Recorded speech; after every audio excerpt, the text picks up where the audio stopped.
He thought it was a joke. The crowd laughed. Champagne glasses clinked. My father leaned into the microphone with the smugness of a man who believes humiliation is tradition. My humiliation. I sat there, staring at the white tablecloth, the untouched flute of champagne. My sister covered her face, giggling along with him. My mother's laugh was sharp, brittle, but complicit. They thought I would stay silent, like always. But silence is a seed, and that night it bloomed. It had been years of this. I was the older daughter, the dependable one, the responsible one, the one who bailed them out when the bills stacked too high. When my sister crashed her car, I paid for it. When my father's business dipped, I wrote the check. When my mother whispered about temporary help, I wired the funds without hesitation. They told me I was investing in family. What they meant was, you're good for the money and nothing else. The real sting wasn't the cash, it was the dismissal. Every achievement of mine, my degree, my promotions, the house I bought alone, was brushed aside, while my sister's mediocrity was celebrated like royalty. And now, on her wedding day, the imbalance was paraded in front of 200 guests. Not married, not educated, but at least she's good for a check. That was the punchline of my life. The betrayal crystallized months earlier, when I learned about the wedding fund. They had promised me once, long ago, that both daughters would receive the same, $100,000 each, when we married, a family tradition. I never asked for it, never planned around it, but I believed them. Until I found the paperwork. A single transfer, the entire account drained, funneled into my sister's wedding expenses. My portion? Erased. When I confronted my mother quietly, she didn't even flinch. We couldn't let her start her marriage without support. You'll understand someday. Understand.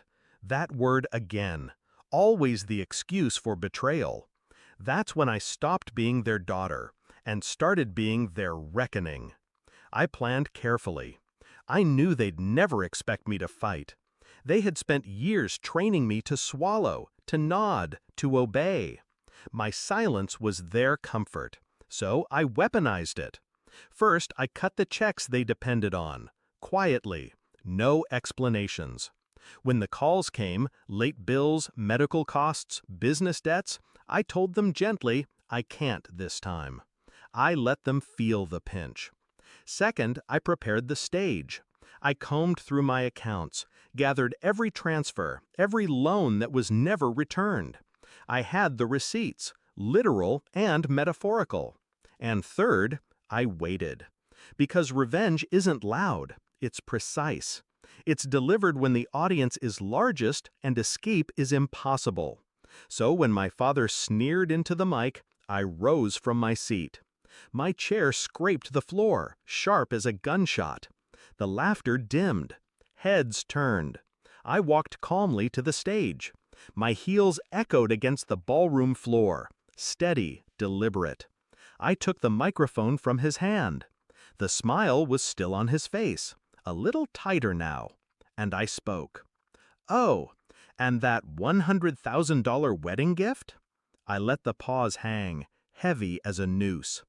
Gone. The room stilled. I turned, slow, letting every guest see me. That's right. There was never money set aside for me. It all went here.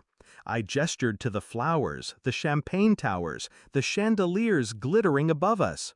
Every dime poured into this circus. Gasps rippled through the crowd. My sister's face went white, her groom frozen beside her. I wasn't finished. And the checks I wrote, the debts I cleared, the cars, the bills, the endless rescues. I pulled the folded papers from my clutch, crisp and undeniable. Over $200,000. That's what I've given this family. You laughed tonight and called me a check?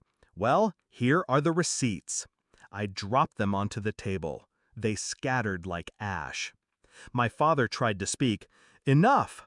I cut him off, my voice sharp, cold. No, not enough.